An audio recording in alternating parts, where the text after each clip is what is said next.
Muito bem, pessoal. Então, agora que a gente fez uma plotagem prévia e eu mostrei para vocês o uso básico de algumas ferramentas para vocês plotarem o projeto, a gente vai trabalhar com a geração de tabelas, tá?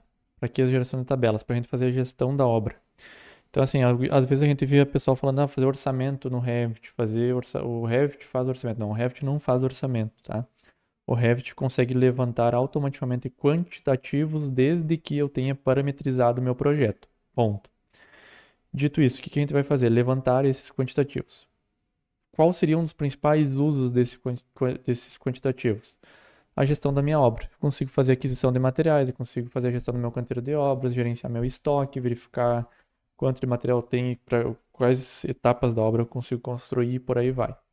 Então, a gente tem aqui as tabelas e a gente vai abrir o 3D de coordenação, que é só para a gente ir visualizando as coisas que a gente está fazendo, tá? Então, 3D completo.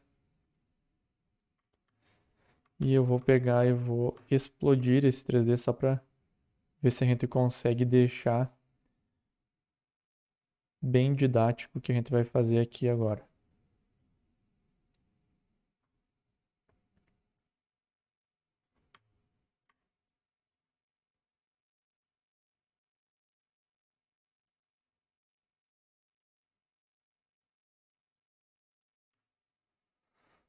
Ok. E aí a gente vai começar. Eu vou fazer esse vídeo de geração de algumas tabelas da parte arquitetônica e depois da parte hidráulica, alguma coisinha. Então, sempre vem em vista, tabelas e vamos gerar quantitativo de material, tá? Basicamente, material eu consigo pegar o que compõe algum elemento. Então, se eu pegar piso, por exemplo, eu vou ter os quantitativos do piso. Agora, se eu pegar piso por material, eu consigo pegar os materiais que estão compondo aquele piso composto, ou aquela parede composto. Então, para o material aqui para fazer, por exemplo, as paredes é melhor. Então, vamos pegar aqui as paredes. A gente modelou tudo na fase 1. Essas fases a gente utiliza para fazer o controle de tempo no Revit, tá? Não é o caso da nossa disciplina aqui. E aí eu vou escolher os parâmetros que eu quero colocar na tabela. Então, isso aqui são os meus parâmetros. Olha só. Lembre, não domino o parâmetro, não posso falar aqui sobre o retista BIM. Isso é o básico do básico para começar a pensar na metodologia BIM. Então, eu vou inserir aqui família tipo, vou inserir comprimento. Eu já fiz uma colinha, já separei eles, tá? Comprimento, por causa das paredes é interessante a questão do comprimento, a largura.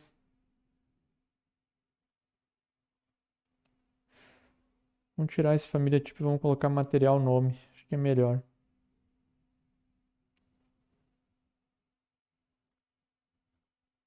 E aí, material nome eu vou colocar lá no início.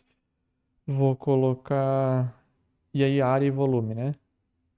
Ó, área e volume. Vejam que, como eu inseri lá a tabela pelo levantamento de materiais, aparece tudo isso aqui, ó. Material, material, material e os dados. Se eu não fosse por ali, não ia aparecer isso aí, tá? E aí eu insiro a minha tabela. Então, vamos colocar vista lado a lado. Tudo que eu levantei de quantitativo vai aparecer aqui. Então, ó, essa parede aqui.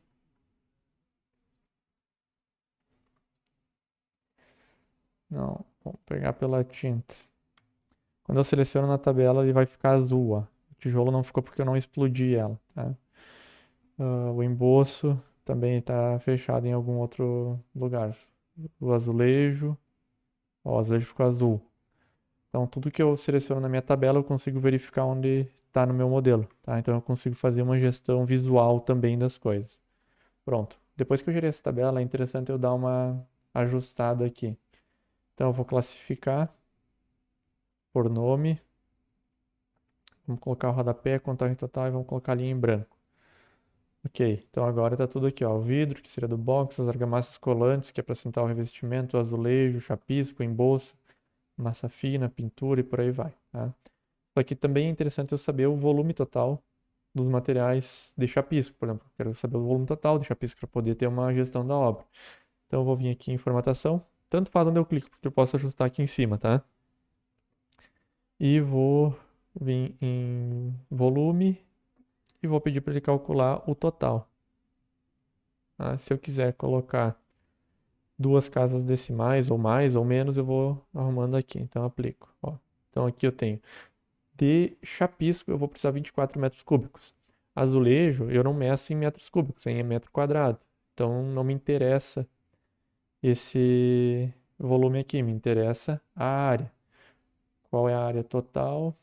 Vamos vir em campo, vamos colocar o volume, material área lá para baixo, que fica melhor. Assim. E aí aqui na formatação, material área, vamos pedir para ele calcular o total e aplicar. Então, de cerâmica eu preciso de 21 metros quadrados para revestir as paredes. Veja o quantitativo todo certinho, tá? Vamos pensar o seguinte, eu quero fazer o levantamento quantitativo já com erro. Então, eu venho aqui em campo e eu vou inserir uma fórmula, tá? Então, 10%. 10% a mais, sei lá, do material que eu quero colocar para fazer a compra depois. A minha fórmula vai ser o material área vezes 1,1. E aplico. Então, se eu pegar a área aqui, multiplicado por 1,1, ele vai... vamos colocar já o total também. Calcular os totais. Ó. Então, se eu pegar 21 vezes 1,1, vai para 22 e pouco. Se eu pegar 48 vezes 1,1, 52. Então, eu posso fazer essa aquisição, tá? O material área, o cálculo não vai dar bem certinho porque ele está arredondado. Então, eu posso pegar o material área e colocar para usar duas casas decimais. Ó, senão já vou ter um erro de aquisição. Por isso que aqui estava dando 2,54 e 10% deveria dar 2,2.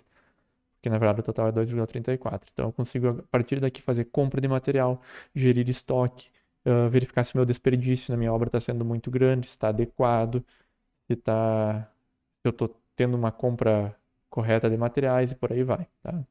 Então, fechou a questão da tabela de parede. Vamos fazer levantamento de piso. Então, vamos vir em vista, tabela, material e vamos levantar piso. Tudo foi modelado na fase 1, tá? Ok, e os pisos, vamos colocar material nome de novo. Área e volume. Acho que tá bom. Esses padrões cada um pode colocar o que achar melhor, tá? O certo é a empresa ter um padrão sobre isso. Quando a gente trabalha com uma empresa que faz um uso do BIM 3D, 4D e 5D, ela vai ter um padrão para isso, geralmente. E aí aqui é a mesma coisa. Vou fazer a formosinha dos 10%, vou colocar duas casas, vou classificar, aí vou mexendo na formatação que eu não vou perder tempo aqui para não deixar o vídeo longo, mas vocês deixem a tabela de vocês caprichado. Pronto, por exemplo, para porta e janela. Para porta e janela eu não quero levantar material, não quero saber quantos pregos vai na porta, quantos metros quadrados de madeira vai na porta. Eu quero saber a porta, compro a porta. Então eu vou para a quantidade de material somente. Então, vou lá na porta. O que que eu quero saber da porta? O nome da família. Vamos colocar aqui, acho que a família tá bom. Vamos ver. Ah, a largura.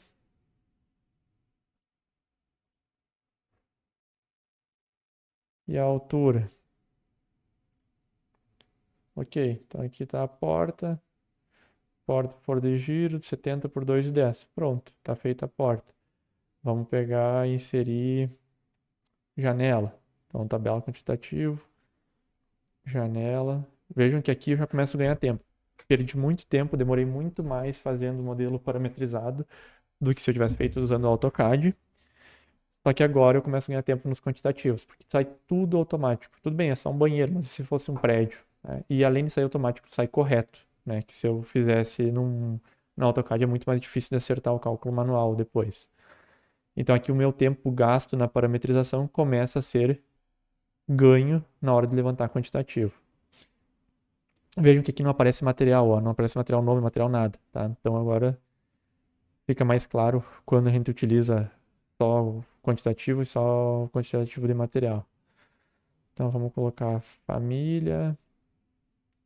Para janela eu preciso a largura, a altura e aí vamos colocar a altura do peitoril, acho que é útil, tá? Ok, poderia colocar, por exemplo, a marca de quem eu vou comprar ali, o fabricante, poderia colocar se é PVC, alumínio, enfim, daí vou definir qual parâmetro vai me dar essa informação e insiro na coluna essa informação. Pronto, levantamento quantitativo. Só antes de concluir, eu só queria destacar que eu achei importante, tá? Vejam, quem faz o arquitetônico é um arquiteto. Quem faz o hidráulico, hidrossanitário, é um engenheiro civil. Quem faz elétrico, por exemplo, é um engenheiro civil, é um engenheiro eletricista. O que que eu quero dizer com isso? Quem faz o orçamento geralmente não é essas mesmas pessoas que fizeram o projeto. Muitas vezes não é. Tá? Mesmo que seja a mesma empresa, não é a mesma pessoa. Então, o arquiteto fez o projeto arquitetônico. Como é que eu vou orçar o projeto dele depois, se eu sou orçamentista, se eu não sei como é que ele parametrizou o projeto dele? Não adianta ele dizer que parametrizou e eu pedir para ele parametrizar. A gente precisa ter um combinado entre nós de que ele vai parametrizar para as tabelas de quantitativo, por exemplo, utilizando tal e tal e tal parâmetro. Que para orçamento ele vai utilizar tal e tal e tal parâmetro. E por aí a gente vai definindo requisitos. E a gente chama esse combinado, a gente oficializa ele num documento, que geralmente é chamado de caderno BIM, que vai definir, ó, para porta e janela, sempre a nossa empresa, terceirizando ou fazendo projeto interno, ela vai seguir esses parâmetros. Tá? Então, por exemplo, os órgãos públicos, quando eles vão lançar uma licitação e eles pedem projeto em BIM parametrizado e orçamento em BIM, eles têm que dizer, eu sei que muitos não dizem, tá? Porque a gente está recém começando essa metodologia de projeto no Brasil. Mas eles deveriam dizer quais são os parâmetros para cada item que eles querem orçar. Por quê? Porque daí se o fiscal lá do governo federal abre o projeto e a empresa privada fez o projeto, o fiscal não vai saber quais parâmetros utilizar. Vejam, quando eu vou colocar aqui, ó, eu tenho uma lista num modelinho simples de 65 parâmetros. Quais desses 65 eu utilizo? Aí vocês imaginam um projeto de uma praça que tem 1000 itens modelados. O fiscal, o servidor público está morto, ele não vai conseguir trabalhar. Significa que faltou só um combinado, porque se o setor privado parametrizou, mas não parametrizou os itens que deveriam ser utilizados pelo fiscal, significa que a parametrização dele foi em vão. O tempo ganho nesse processo vai ser perdido todo tentando descobrir quais os parâmetros utilizados. Por isso esse tal combinado é tão importante, tá? Então fechamos aqui algumas tabelas de relação arquitetônica.